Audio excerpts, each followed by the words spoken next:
आप देख रहे हैं एशिया टाइम्स में मुझसे खली बस्तरी।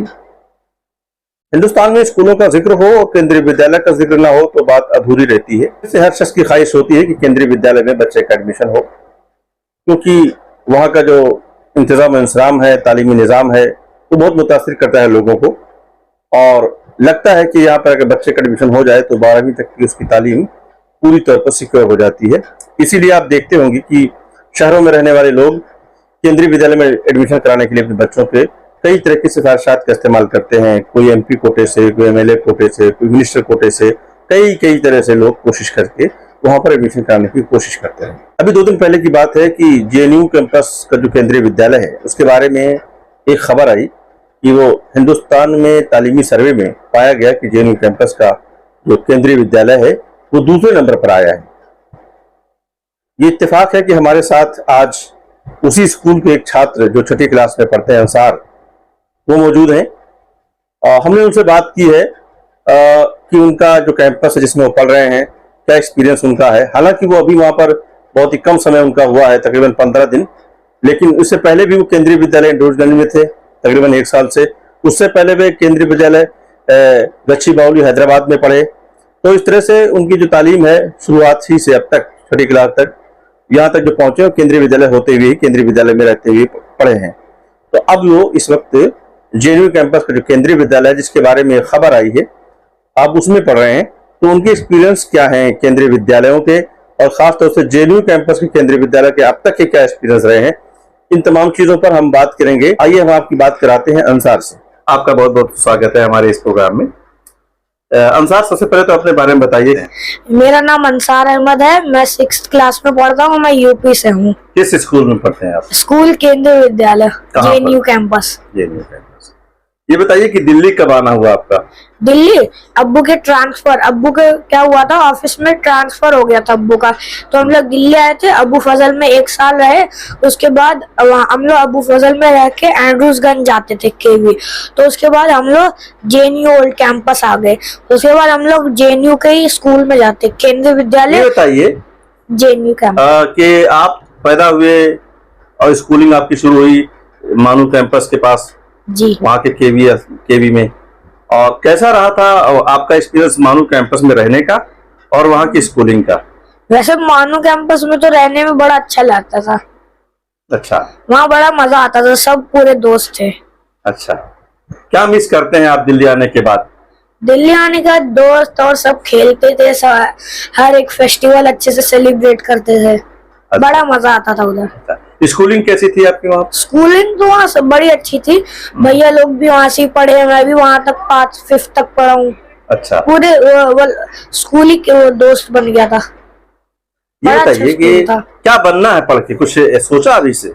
हाँ, वैसे तो सोचा हूँ, बड़े होके डॉक्टर बनना है। तो अच्छी बात। तो उसके लिए क्या पढ़ाई करनी है, पता है अभी से आपको? हाँ, पता है। क्या पढ़ना है? नीट का पहले एग्जाम क्लियर करना रहता है, अच्छे मार्क्स चाहिए रहते हैं, अच्छी रैंक आएगी जब कोई अच्छे कॉलेज में मिलेगा एडमिशन। अच्छी बात।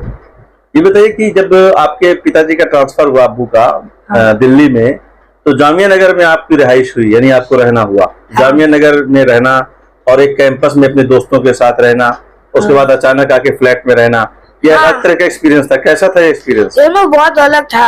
यहाँ रास्तों में पूरा कूड़ा था सब, वहाँ कैंपस में तो पूरा ही था। वहाँ तो मेन गेट के बाहर नहीं निकलने देते थे, मम्मी पापा की परमिशन चाहिए रहती थी। अच्छा। यहाँ आप जेएनयू में आए हैं, यहाँ क्या है? जेएनयू से पहले मुझे बताइए। अच्छा, अबुल फजल में आपकी लाइफ कैसी रही? अबुल फजल में तो ऐसी ही थी, कहीं बाहर नहीं निकलना, ऐसी घर में रहो। क्या परेशानी लगी वहाँ? ऐसे अच्छा नहीं। आपके पास क्यों नहीं, मतलब साइकिल आपके पास थी, मोहल्ला था, बहुत सारे बच्चे घूमते थे, आप क्यों नहीं घूमते थे? मगर वहाँ ऐसा नहीं रहता, ऐसा लगता नहीं था ना रहने लायक है। अब मन में ऐसा भी था ना चेंज करना, घर दूसरी जगह जाना। नहीं, अबुल फजल में क्या अच्छा नहीं लगा आपको?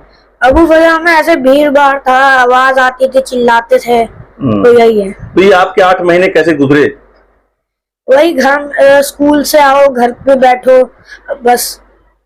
तो अभी तो फिलहाल फिर आप एक जेएनयू कैंपस और कैंपस चले गए हैं। हाँ। बहुत खूबसूरत सा कैंपस आपका। तो आपकी पढ़ाई लिखाई कैसे चल रही वहाँ तो सब ठीक है। जैसे हम लोग पहले मानू में रहते थे, वहाँ परमिशन चाहिए रहती थी मम्मी पापा की मेन गेट से बाहर निकलने की। यहाँ क्या है, ओल्ड JNU कैंपस में अपना ही निकल जाओ, गार्डन में जाओ, घूमाओ। वैसे घर के बाहर भी गार्डन है, छोटा गार्डन है एक यहाँ RK पुरा में, वहाँ बहुत बड़ा गार्डन है, हाउस खास डिस्ट्रिक्ट पार्क, मतलब DDA पार्क। एक चीज तो यहाँ भी मिस कर रहे हैं ना अभी आप, जो आप बार बार जिक्र करते हैं अपनी गुफ्तगू में कि मुझे मेरे दोस्त थे मानू कैंपस के, वो यहाँ भी तो आपको नहीं मिले होंगे। और अलबत्ता कैंपस आपका बड़ा खूबसूरत है जहाँ पर आप रह रहे हैं, और स्कूल भी आपका वही है, KVS है। तो अभी भी थोड़ी तो परेशानी आप महसूस करते होंगे। ऐसे मानो तो सब ठीक था, ये अब्बू फजल थोड़ा ठीक नहीं था, तो उसके बाद अब JNU आए, JNU ठीक लगने लगा। ठीक लगने लगा है। हाँ। तो अब क्या करना है, देखिए आप बहुत अच्छी जगह आप पहुंच गए हैं। आपका स्कूल बिल्कुल आपके घर के सामने है, आपको वॉक नहीं करना, मतलब सफर नहीं करना। आपको सफर में बहुत ज्यादा समय खत्म हो जाता था, आपको 2-1.5 घंटे लगते थे आपको फसल आने में। और आप ये बताइए कि अब तो आपको कंसंट्रेशन और ज्यादा होना चाहिए। यहाँ तो बस 5 मिनट लगता है आने में, वहाँ क्या था 1.5 घंटा तो ऐसे ही लग जाता था। ये जामिया वहाँ बटला हाउस पे भीड़ लग जाती थी। तो अब ये जो आपका 2 घंटे बच रहा है आना और जाना, इसको पढ़ाई में किस तरह खर्च करेंगे आप? इसको जैसे कि मैं घर पे आता हूँ, मतलब 5 मिनट रेस्ट करके ऑनलाइन ट्यूशन पढ़ता हूँ, उसके बाद थोड़ा लिखता हूँ, उसके बाद नीचे खेलने चले जाता हूँ। तो फिर आता हूँ, जो भी होमवर्क रहता है उसको पहले पूरा कंप्लीट करके सो के खाना खा के तब सो जाता हूँ। दिल्ली में कुछ लोगों को दोस्त बनाया आपने? हाँ, वैसे कैंपस में दोस्त बने हैं बहुत सारे लोग। अबुल फजल में कोई दोस्त बना था आपका? अबू फजल में तो वैसे नहीं बने थे। अबू फजल में तो कोई दोस्त नहीं बना था। अच्छा, बस घर में ही रहते थे। हमारी फैमिली से मिलकर के आपको कैसा लगा? बहुत अच्छा लगा। अच्छा, आज की जो पार्टी थी कैसी रही? बहुत अच्छी थी। हमने भी आपकी पार्टी को बहुत मिस किया, बहुत याद किया। आपके घर पहुंचे थे हम लोग और बहुत ही खूबसूरत पार्टी रही, अच्छे से घूमा फिरा। तो क्या कहना चाहेंगे उन बच्चों के लिए जो अपने आने वाले दिनों में कुछ, जिस तरह से आपने डॉक्टर बनने का सपना देखा है, पिताजी ने, अम्मी ने, अब्बू ने कहा कि आपको डॉक्टर बनना चाहिए और आपके अंदर शौक पैदा हुआ, उन बच्चों के लिए, आप जैसे जो बच्चे आपकी उम्र में हैं, हिंदुस्तान में हजारों बच्चे, लाखों बच्चे ऐसे हैं बेटा जिनको स्कूल नसीब नहीं है, ठीक, और बहुत सारे ऐसे हैं जिन्हें स्कूल नसीब है, स्कूल में टीचर नसीब नहीं है, ठीक है। उन बच्चों के लिए आप क्या कहेंगे, जबकि आपको KV नसीब है, हिंदुस्तान का सबसे बड़ा स्कूल जिसमें पढ़ने के लिए लोग चाहते हैं कि हमारा एडमिशन हमारे बच्चे का आपको वहाँ हासिल है। तो ये बहुत प्रिविलेज मौका आपके लिए है कि आपको इतनी बड़ी सहूलत हासिल है, अब तो सब कुछ हासिल है। तो क्या कहेंगे आपको उन बच्चों के लिए जिनको बिल्कुल कुछ भी अभी तक हासिल नहीं है? वैसे उनको गवर्नमेंट को हर एक चीज देना चाहिए। अच्छा, अब गवर्नमेंट को इतना सारा पैसा मिलता है, वो ऐसे ही उनका खर्च होता है।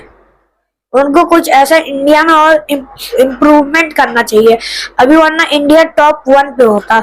ये सब अमेरिका ये सब आगे निकल गया। मोदी जी जो हमारे प्राइम मिनिस्टर हैं, उनके बारे में क्या जानते हैं आप?